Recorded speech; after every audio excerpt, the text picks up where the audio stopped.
what's one thing that every person in this room is going to become? Older. And most of us are scared stiff at the prospect. How does that word make you feel? I used to feel the same way. What was I most worried about? Ending up drooling in some grim institutional hallway. And then I learned that only 4% of older Americans are living in nursing homes, and the percentage is dropping. What else was I worried about? Dementia. Turns out that most of us can think just fine to the end. Dementia rates are dropping too. The real epidemic is anxiety over memory loss. I also figured that old people were depressed because they were old and they were going to die soon.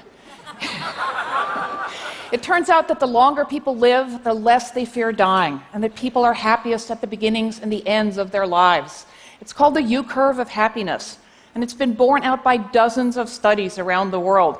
You don't have to be a Buddhist or a billionaire. The curve is a function of the way aging itself affects the brain.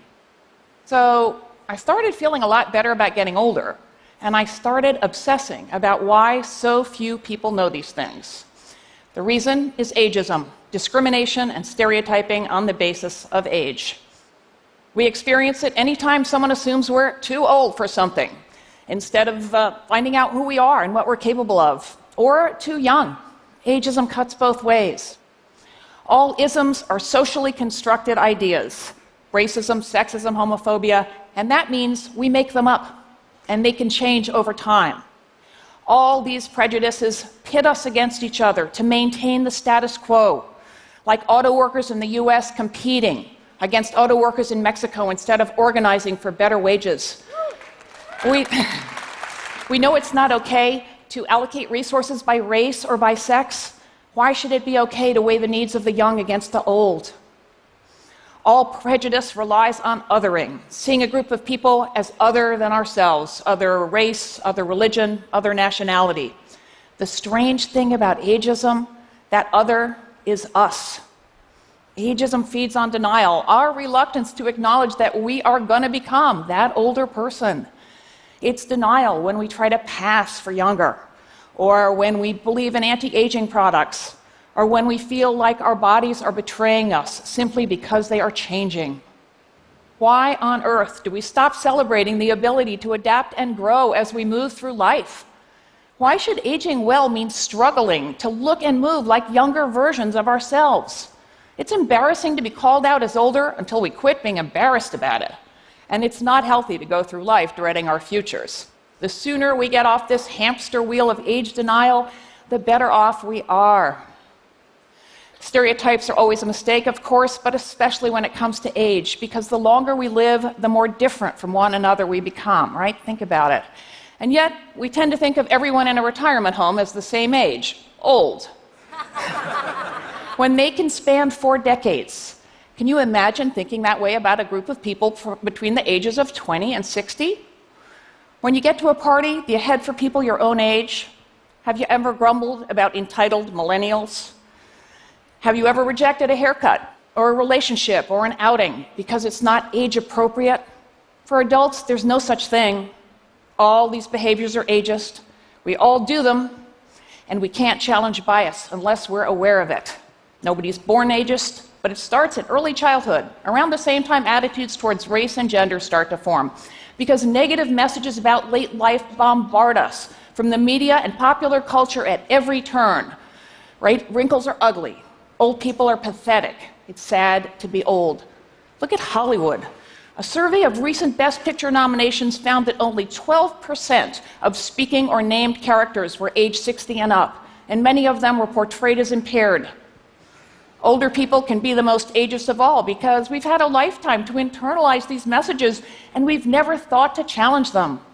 I had to acknowledge it and stop colluding. Senior moment quips, for example. I stopped making them when it dawned on me that when I lost the car keys in high school, I didn't call it a junior moment. Like I stopped blaming my sore knee on being 64. My other knee doesn't hurt, and it's just as old.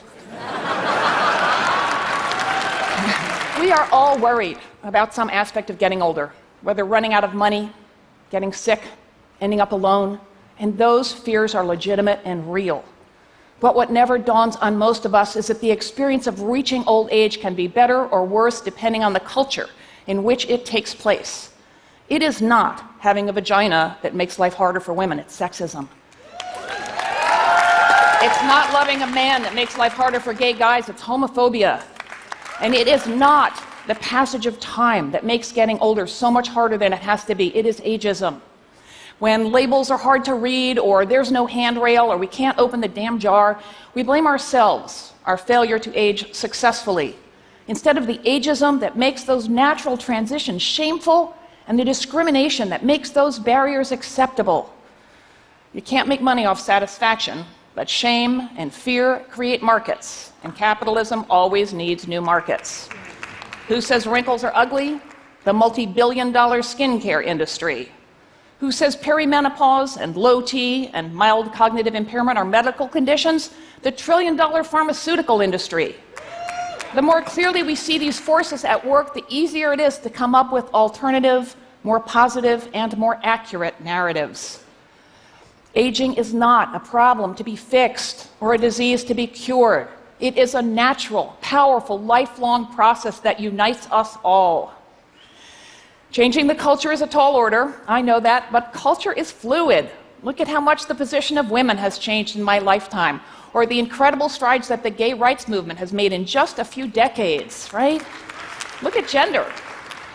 We used to think of it as a binary, male or female, and now we understand it's a spectrum.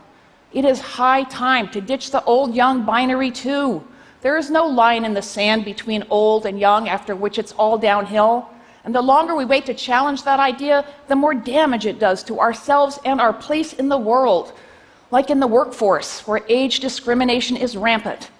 In Silicon Valley, engineers are getting Botoxed and hair plugged before key interviews, and these are skilled white men in their 30s, so imagine the effects further down the food chain. The personal and economic consequences are devastating. Not one stereotype about older workers holds up under scrutiny. Companies aren't adaptable and creative because their employees are young. They're adaptable and creative despite it. Companies... We know that diverse companies aren't just better places to work, they work better. And just like race and sex, age is a criterion for diversity. A growing body of fascinating research shows that attitudes towards aging affect how our minds and bodies function at the cellular level. When we talk to older people like this, or call them sweetie or young lady, it's called elder speak, they appear to instantly age, walking and talking less competently. People with more positive feelings towards aging walk faster, they do better on memory tests, they heal quicker, and they live longer. Even with brains full of plaques and tangles, some people stayed sharp to the end. What did they have in common? A sense of purpose. And what's the biggest obstacle to having a sense of purpose in late life? A culture that tells us that getting older means shuffling off stage. That's why the World Health Organization is developing a global anti-ageism initiative to extend not just lifespan, but health span. Women experience the double whammy of ageism and sexism, so we experience aging differently. There's a double standard at work here, shocker. The notion that aging enhances men and devalues women. Women reinforce this double standard when we compete to stay young. Another punishing and losing proposition. Does any woman in this room really believe that she is a lesser version, less interesting, less fun in bed, less valuable than the woman she once was? This discrimination affects our health, our well-being, and our income. And the effects add up over time.